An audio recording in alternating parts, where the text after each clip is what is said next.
ਵੱਡੀ ਤੇ ਅਹਿਮ ਖਬਰ ਸ਼ਾਮਿਲ ਕਰਦੇ ਆਪਣੇ ਨਾਜ਼ਰੀਨ ਨੂੰ ਦੱਸਦੇ ਚਲੇ ਇਸਲਾਮਾਬਾਦ ਤੇ ਕੇਪੀ ਦੇ ਮੁxtਲਿਫ ਇਲਾਕਿਆਂ ਦੇ ਵਿੱਚ ਜ਼ਲਜ਼ਲੇ ਦੇ ਝਟਕੇ ਮਹਿਸੂਸ ਕੀਤੇ ਗਏ ਨੇ। ਪੰਜਾਬ ਤੇ ਮੁxtਲਿਫ ਇਲਾਕਿਆਂ ਦੇ ਵਿੱਚ ਵੀ ਜ਼ਲਜ਼ਲੇ ਦੇ ਝਟਕੇ ਮਹਿਸੂਸ ਕੀਤੇ ਗਏ।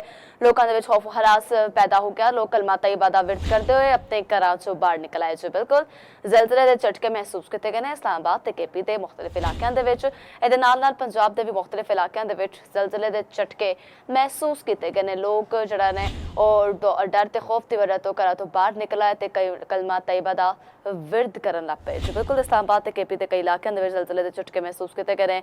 ਪੰਜਾਬ ਦੇ ਮੁxtਲਿਫ ਇਲਾਕਿਆਂ ਦੇ ਵਿੱਚ ਵੀ ਜ਼ਲਜ਼ਲੇ ਦੇ ਝਟਕੇ ਮਹਿਸੂਸ ਕੀਤੇ ਗਏ ਨੇ। जी बिल्कुल तुम दसते चलिए कि अहम वड्डी खबर है ਜ਼ਲਜ਼ਲੇ ਦੇ ਝਟਕੇ ਮਹਿਸੂਸ ਕੀਤੇ ਗਏ ਨੇ। ਇਸਲਾਮਾਬਾਦ ਤੇ ਕੇਪੀ ਦੇ ਕਈ ਇਲਾਕਿਆਂ ਦੇ ਵਿੱਚ ਪੰਜਾਬ ਦੇ ਮੁxtਲਿਫ ਇਲਾਕਿਆਂ ਦੇ ਵਿੱਚ ਵੀ ਜ਼ਲਜ਼ਲੇ ਦੇ ਝਟਕੇ ਜਿਹੜੇ ਨੇ ਉਹ ਮਹਿਸੂਸ ਕੀਤੇ ਗਏ ਨੇ।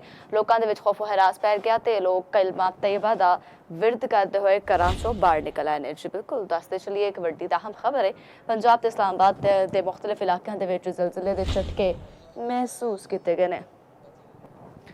जी बिल्कुल 15 ਤੋਂ 20 ਸੈਕਿੰਡ ਤੱਕ ਜਿਹੜਾ ਉਹ ਜ਼ਲਜ਼ਲੇ ਦੇ ਝਟਕੇ ਮਹਿਸੂਸ ਕੀਤੇ ਗਏ ਨੇ। ਲੋਕਾਂ ਦੇ ਵਿੱਚ ਜਿਹੜਾ ਖੌਫ ਖਰਾਸ ਪੈਦਾ ਹੋ ਗਿਆ। ਲੋਕ ਕਲਮਾ ਤੈयबा ਦਾ ਵਿਰਤ ਕਰਦੇ ਹੋਏ ਘਰਾਂ ਤੋਂ ਬਾਹਰ ਨਿਕਲ ਆਏ। ਇਸਲਾਮਾਬਾਦ ਤੇ ਗੁਰਦੁਆਰਾ ਦੇ ਵਿੱਚ ਜਿਹੜਾ ਜ਼ਲਜ਼ਲੇ ਦੇ ਝਟਕੇ ਮਹਿਸੂਸ ਕੀਤੇ ਗਏ ਨੇ। ਬਿਲਕੁਲ ਇਹਦੇ ਨਾਲ ਪੰਜਾਬ ਦੇ ਮੁxtਲਿਫ ਇਲਾਕਿਆਂ ਦੇ ਵਿੱਚ ਵੀ ਜ਼ਲਜ਼ਲੇ ਦੇ ਝਟਕੇ ਮਹਿਸੂਸ ਕੀਤੇ ਗਏ ਨੇ। ਤੁਹਾਨੂੰ ਦੱਸਦੇ ਚਲੀਏ ਇਸਲਾਮਾਬਾਦ ਤੇ ਗੁਰਦੁਆਰਾ ਦੇ ਵਿੱਚ ਜ਼ਲਜ਼ਲੇ ਦੇ ਝਟਕੇ ਮਹਿਸੂਸ ਕੀਤੇ ਗਏ ਨੇ।